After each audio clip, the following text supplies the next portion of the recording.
Welcome back to another episode of the Mountaineer Report here, brought to you by WVU Sports Now. I am Mike Asti, and that is Ethan Bock, and we are now post another Neal Brown press conference, another week of fall camp, and that new season is very much on the horizon, Ethan. Kind of upset that I'm losing summer as the weather and everything about summer is leaving us. But that new season kickoff of the Penn State game, August 31st, it is fast approaching about 2 weeks from now. And it is a business-like attitude for the Mountaineers. We're going to touch on what was said and what happened at a recent scrimmage, and maybe why Neal Brown didn't appear all that thrilled to be talking with us at his media session on maybe a less than exciting scrimmage that occurred for the Mountaineers. So we kind of will start there, Ethan. Now, we know that they got left out of the AP poll, and we put a pin in there because they got left out of the coaches poll. And we did discuss they feel slighted, but it's probably better for the program to motivate themselves, etc. But Brown said that they were inconsistent, especially on offense in the scrimmage. He mentioned in practices leading up to the scrimmage that sometimes the offense would dominate, sometimes the defense would dominate, but there was inconsistency in the scrimmage, and it also was more even. What does that say to you? Is there concern now that they didn't put it together in a game? Is it meaningless because it was a scrimmage? It's going to be a concern for the coaches. Even if that scrimmage went perfect, I think that's right. I think it never can be perfect for any coaching staff. So for Neal Brown to find some holes within his team during a scrimmage, it would be concerning for him. I think when you look at it, though, this entire program has had a nice long calendar year of just up and coming success, and they had a boring off season, but that's a great thing now. Good for them. They want a boring off season. Yeah. So I think going into the scrimmage now, Coach Brown and his staff really are finding the holes within their team that may be inconsistent. And it's concerning when you look at the schedule of how it just kicks off with Penn State. And then an FCS team you can't look past before the backyard brawl. Right. It's not a slouch FCS program, no. And then once you start Big 12 play, you have a nice little mini gauntlet of those ranked teams that got into the poll. So up until mid-October, late October, it's going to be really telling with that strength of schedule right there of where the team's going to end up in November. So they have time to fix stuff. For where Neal Brown thinks the holes are, but I don't think I think it's just coaches talk. I think they were going to find something inconsistent regardless. Yeah. Probably that's the case. They're always going to try to find something. Nothing is perfect. It's the same thing as telling the team, "Hey, we're being slighted, we're being doubted. You still got to prove something after doing it last year." Where they're also telling the players, yeah, don't read PFF. Don't read social media. You're not perfect. We're not perfect. You got holes. You got issues still. You got flaws. It's the same vibe that to start off spring, if you remember, Tyler Allen sat down in his first press conference and said, I've been reading PFF too. I don't agree. I don't think Green's as good as they say he is. And that's paraphrasing. But he basically told his exact position player, nah, you got a lot to work on. Stop reading media and the fans, because you're not where they think you are. And I think part of that is not to be mean, but it probably was to check his ego and say, hey, we got to get to work. So that's kind of probably what Brown is bringing to the table as well from a scrimmage, but there might be a little bit of a concern, maybe a 5% concern, just because you want to see what you see in practice during the scrimmage. But Brown did also mention, as I alluded to at the top, as a head coach, is not the same as being an assistant or a coordinator in terms of what you want to see. Obviously, Jordan Leslie, Chad Scott, the assistants, Jordan Leslie wants to see his defense dominate and play with their hair on fire and be like they were in the Pitt game last year. He wants to see that every practice, every scrimmage. But that's not good for the coach if your defense is not allowing the offense to move the ball. The coach, the head coach, wants to see kind of even keel. Both one has success, the other has success. Maybe there's inconsistency on both sides because both units are good. It could mean both units are good. It could also mean both units are bad. We don't know. We won't really know until the season kicks off. But Brown did kind of wrap it up by saying it's not really a bad thing for him, as you're saying, because he doesn't want to see one unit dominate the other too much. And that was happening leading up into the scrimmage. So maybe the defense is better than people think too. Maybe that's part of it as well. And that's part of the inconsistency of the offense. There's also a lot of unknowns still going on. Another unknown yet on the field for the Mountaineers is Jaden Bray, who we did get to talk to as well. His first press conference since joining the squad. He comes over from Oklahoma State. He's within the Big 12, transferring after being a hometown kid, grew up an Oklahoma State fan, had a relative that was an Oklahoma State athlete, goes there, plays in the Big 12 title game for them, a part of the offense, but not the star. And now he's transferring to hopefully be the focus. He said he's coming to be the focus. He even said that was a priority over winning. He likes that they just won. He wants to win a Big 12 title and not go to the title game and lose like with OSU. But it was about being the focus, getting to the NFL. He seems like a very driven and mature player, to be honest. A lot of other players said that he was quiet and it was hard to talk to him, and he's very soft-spoken. He's soft-spoken, but I don't think he's quiet. He had a lot to say, honestly. Anything for you on the strategy of taking your top receiver and making him such a focal point on special teams as well? And that's going to mean tackling and doing kind of what Bryce Ford Wheaton did and getting down and dirty. Is that a risk for you? Do you like the Jaden Bray embraces that? Do you think that's part of maybe taking away from the offense and what he can do there? And is he the wide receiver one potential for you? We both said that we believe it's Hudson Clement right now, but Bray's talking like the program kind of told him he would be the one when they recruited him. I think for any wide receiver in any program that wants to do special teams, as long as they're for it and they're going to be a team player about it and not pout about having to play special teams as well on top of the offense, I don't think it's an issue. Like you said, Neal Brown's done it before with his receivers. So if these guys are bought into it, there's no problem at all. As far as Jaden Bray's just, I guess, path WVU is interesting. Like we talked about before the show, playing at Oklahoma State for a couple of years. Yeah, grew up a Cowboy fan, but to transfer to a Big 12 school to try to either get his pro stock up, get his name more out there. I think this program's perfect for that, especially at the receiver core. If you want to, under this offense, just get more reps.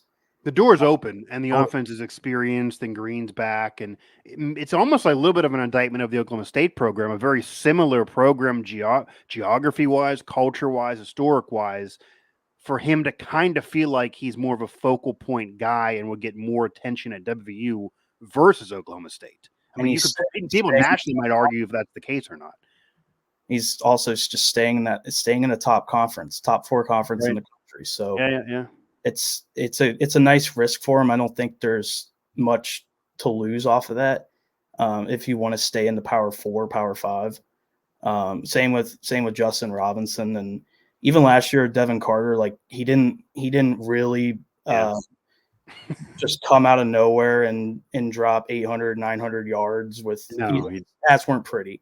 But at the same time, he still was able to get wide receiver 1, wide receiver 2 looks. So for Bray and Robinson, I think that's their opportunity as transfers. And then you mix that with the guys the receivers that come back from last season. And what I also think helps the offense, separate from whether they're 1, 2, who ends up as the X, who's outside, who's getting big plays, all of that. And they're going to get their chances, but there's a lot of players that want their chances too. Traylon Ray could be a stud and step up. He could really take his game to another level. Hudson Clement, we've talked about ad nauseum.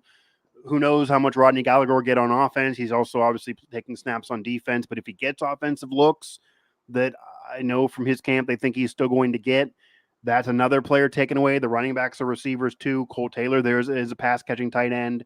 Even Traylon Davis sometimes Traylon Davis sometimes gets some looks too. So a lot of weapons for Green. It's all a good thing. It's maybe hard for one to fully stand out. I think that was the issue with Devin Carter last year.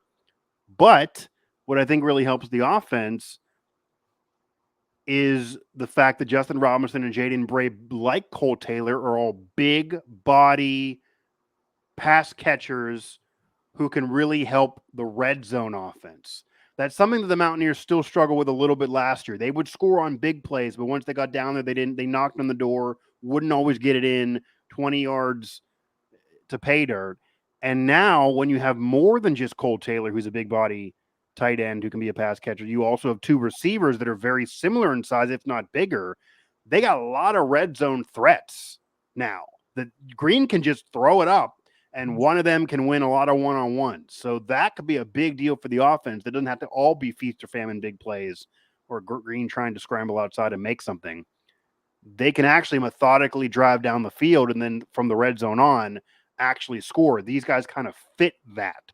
So regardless of who's the wide receiver one in phrase or position or depth chart, and I think you probably know, Ethan, a lot of these depth charts, when we get that first one for Penn State, what's Brown going to do? It's going to be Hudson Clement or Jaden Bray or Justin. It's going to be all ored up. They're going to ore it up to death. Favorite word. That's Neal Brown's favorite word. It's going to be the only person who won't have an or is Green will be QB1. Everyone else is going to be even the running backs. It's White or CJ Donaldson, and I think we all know kind of White has become that one. So it's going to be ored up to death. No one's going to really know where anybody stands. It's kind of what they want right now. But red zone wise, it'll be interesting who's the focal point, who they go to, how much this takes away from Cole Taylor because he wants 50 catches. He didn't get it last year, and now they got more red zone threats.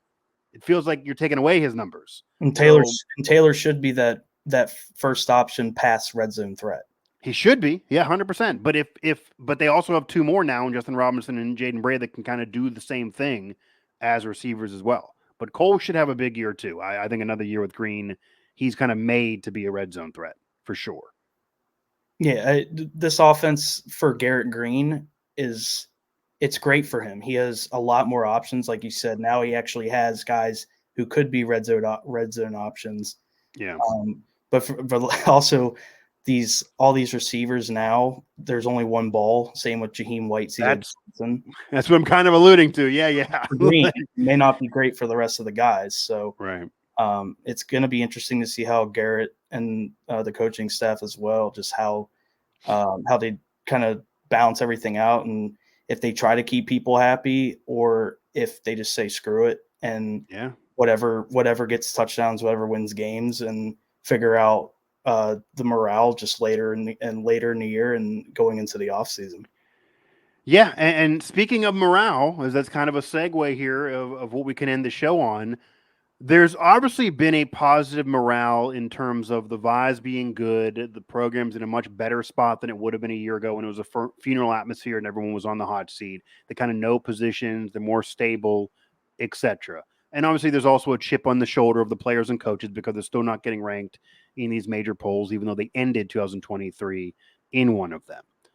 But what I also have found interesting, and it's really become evident in recent days, and it even goes, speaking on Jaden Bray, he also was asked to compare Neal Brown and Mike Gundy, and obviously they're two polar opposite personalities. You can kind of just guess how it would be different. But he gave a quick no comment, and he actually asked, hey, can I give a no comment? Is that okay? And obviously we can't tell a guy it's not. So he gave a no comment on that. You can read into it however you want, and whether there's an issue with Mike Gundy, it is kind of weird for a kind of a legacy fan of the program to be there and go to one of the other programs that maybe could win a Big 12 title while they're still trying to win. If I'm an Oklahoma State fan, I kind of would be mad at this guy. And he says he hasn't seen any pushback, but he's aware that he's probably getting it because he's not looking at social media right now. But he gave a no comment. Green, Jaheim White, CJ, whoever, Sean Martin on defense, Anthony Wilson, they all were sitting there when somebody would ask them about Penn State or Pitt. Pittsburgh media joined us for a press conference or two and was asking them about the back care brawl and what it means to them. Brown was even asked this. And they kind of either danced around it, didn't give literal no comment, but didn't answer it. And a lot of time they would say, hey, Penn State's still 3 weeks away. We're worrying about tomorrow. Or Pitt's not week 1. We'll worry about Pitt when we get there. It's a very business-like attitude, and it's really developing more so the last few days and weeks, even more so than it was early in fall camp. It's a New England Patriots type of vibe. It's on to Cincinnati. It's on to the next week. It's on to Tuesday. They're not worrying about the backyard brawl in the middle of the season. And Ethan, I'll tell you, even a year ago, after they're coming off the loss to Pitt, they were talking about wanting to get revenge on Pitt in early August, and that was a month plus away. That's not the situation now. Do you like this business-like attitude from the team, or do you maybe think they're acting a little too stiff and almost entering press conferences like they're mad at something before anything is said? It could go one way or the other. Where do you stand on this new England Patriots like vibe that they are really kind of embracing as we really see this new season coming up fast? I think for this season, it's a good thing. Like last year, they going into the year, like you said, it's a funeral atmosphere. They wanted to get revenge on Pitt. Yeah. You could argue it's kind of the same thing this year at Penn State, especially hosting at home. Yeah. But I think it's more so they're not ranked in any of these polls after 9 wins. They had a nice bowl win against North Carolina. They're still not in the top 25. So I think to them, it's more so beating good Penn off season. State. You mentioned it. Yeah. Transfers. They kept everybody around. Yeah. It's more so beating Penn State at home, proving to the rest of the on Fox, on national TV, beating Penn State and just proving to everybody that they're going to be a good team this season rather than just winning a rivalry game. And so I can totally understand why they're not looking at the backyard brawl. They have Penn State and Albany right before that. And I think that New England, Bill Belichick kind of vibe that they're giving in the press conferences is for this season, it's a good thing. Last year, probably not. I think this year it makes more sense why they're acting like this. I do think fans should like it because they started off the fall camp saying our goal is winning a Big 12 title. Individual goals aside, we know that if we win, they'll all take care of themselves. Green on down, they all said it. And even Jaden Bray, who's a newcomer, he said today, my goal, it's not number of catches, it's not different things. Even though I'm here and my focus is to be a better player and be a focus of an offense, I want to win, and we're all looking for a Big 12 title. Tyron Bradley said the same thing, Sean Martin, etc. We've all talked to him. They've all, Aubrey Burks, they all been saying, and he has the NFL in mind, but they keep saying their number one goal is Big 12 title. And that's what you want as a fan, but if that's the case, then yeah, it does feel like this season is more of a business situation than to have some fun. It's almost like, Ethan, when a team is preparing for a Super Bowl appearance, you kind of can tell which one of these teams is happy to be there. They feel like they already accomplished the conference title. They're having some fun. They're all over social. They're hanging out in the city. They're on every freaking show.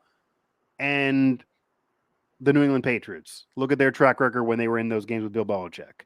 I mean, it was under wraps, and they won a lot of them. So is it a business trip for you, or are you already feeling comfortable having some fun and it's kind of a vacation? The teams that win championships, usually it's a business trip. So maybe this whole 2024 season is like a business trip for the Mountaineers. And yes, realistically, you lose to Penn State, your season's not over. You win the Big 12, you're still in the playoff. The out-of-conference games don't mean as much. But it feels like to this team, it does. They want to prove something. They keep wanting to prove these doubters wrong, and they really want to make a statement. And if that is the case for you, then maybe this business-like attitude is the way to go. So it's kind of annoying sitting there as a media member, but from a fan perspective, I think the fans should like this. Because the worst thing you can do is be a favorite in a game like they're going to be against Pitt, or even as an underdog, but you're at home against Penn State, and then you say something that you accidentally step in it, and then you got bulletin board material, and then the national media is going to just pump it day after day leading into the game, and then all of a sudden you're caught off guard, they're more motivated, and you get upset. Like, that would be doomsday. They're really trying to avoid that, it seems, going into this year. Well, I think also coming off of last season when they were predicted last in the conference, and then doing what they did, almost 10-win season without the Hail Mary from Houston. I mean, again, it should have been 10 wins. Yeah. Yeah. Or an Ollie Gordon fourth quarter, just incredible stretch. So right. them coming off that season where nobody expected them to do anything, it's surprising that naturally their reaction is to not come into this season all just hyped up about how they're going to have a good year again. Yeah, they're not feeling themselves as much as maybe they could be. And maybe the coaching staff has tried to check their egos, and yeah, it's a new season, so and it's a harder schedule. So I think for them, they want to prove people wrong, but at the same time, it's a little surprising that they're not coming into this season on cloud 9 off of last year. Yeah, but I do think as a fan, you should like that, because if they were coming in feeling themselves and saying, "Hey, we were supposed to be 14th, we end up winning 9 games. We showed you we're better than you would have thought." You know, they're going on social media and kind of trolling people that were against them last year, and they're just Kevin Durant all over the place. That's fine if you're Kevin Durant, but that wouldn't necessarily be fine when you're still a program trying to prove yourself, and you still got to get to the mountain peak. You're not yet there. I mean, you look at it this way, Ethan. This is what I'm sure Neal Brown is telling them. You won 9. It should have been more. Winning 9 got you 25th in the coaches poll, not ranked the preseason poll going into the next season, and no rank in the AP poll. I'm sure he's telling them, hey, guys, if we would have actually won 10 or 11, if we would have won these games, we should have beat Houston. We should have beat Oklahoma State. We could have held on and won that game. It's not unreasonable. We were right there to win both of those 2 games, and we were way better than Houston. You win those, they probably are ranked. And you do it in this year, then, you know, you're probably in the playoff, you're vying for the Big 12, etc. But one little blemish can ruin all of that. So I'm sure he's pumping it in their brains that you showed everybody wrong. You proved everybody wrong. You showed everybody they were wrong. But 9 wins didn't really get you anything outside of a Duke's Mayo Bowl trophy and a Mayo bath for me. It didn't really do anything. This program has been in a lot better places than that.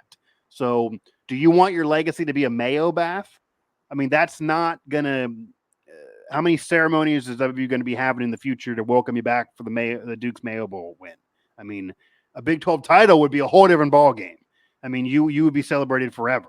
So there's still a lot in front of these players. I think they realize that, and I think maybe they also have had their egos checked that, hey, I'm sure Green was hearing it.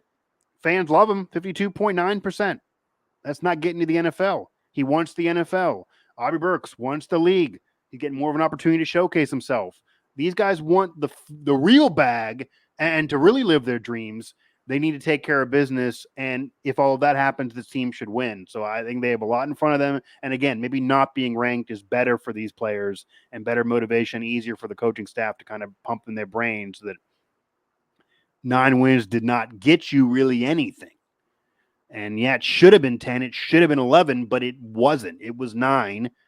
And this year's schedule should be harder, although we will see what actually does occur. But it's a very interesting development that they are really to hear a note. I cannot remember, Ethan, basketball or football. I cannot remember a player ever really. I can't remember ever sitting there for any of these in college or pro media and hearing a no comment from a West Virginia athlete. But we got one today.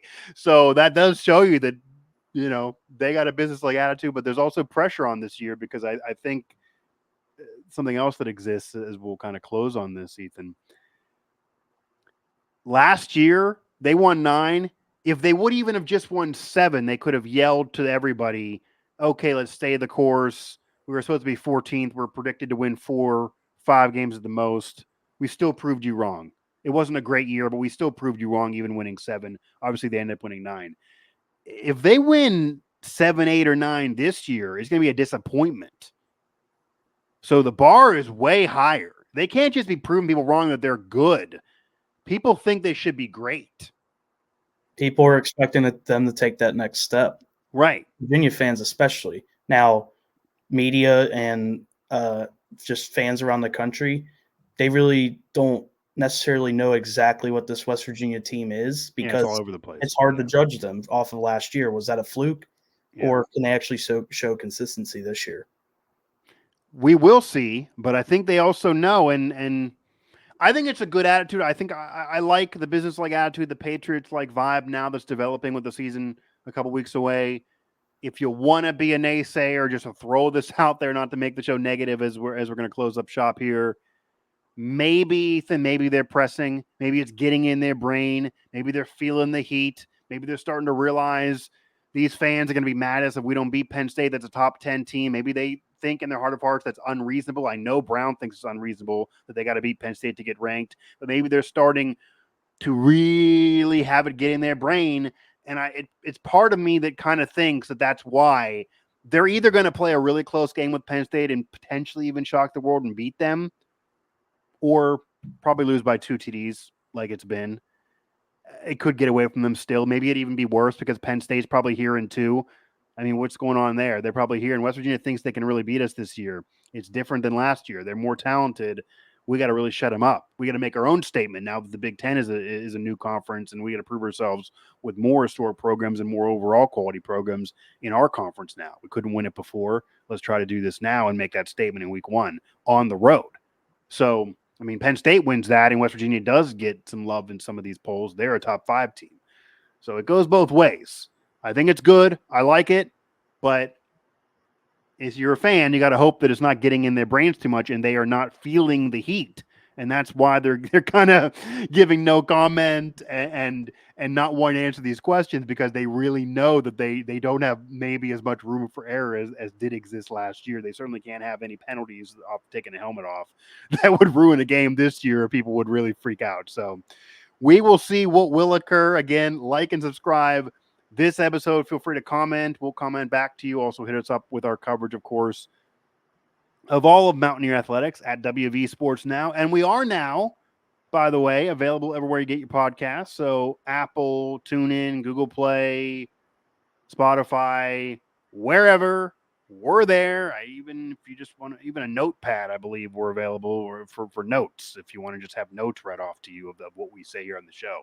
So we are there. Go ahead and download the podcast just in audio form as well. But again, hit us up, WV Sports Now, as we are now a little over 2 weeks until kickoff. I mean, it's coming up. It is absolutely coming up.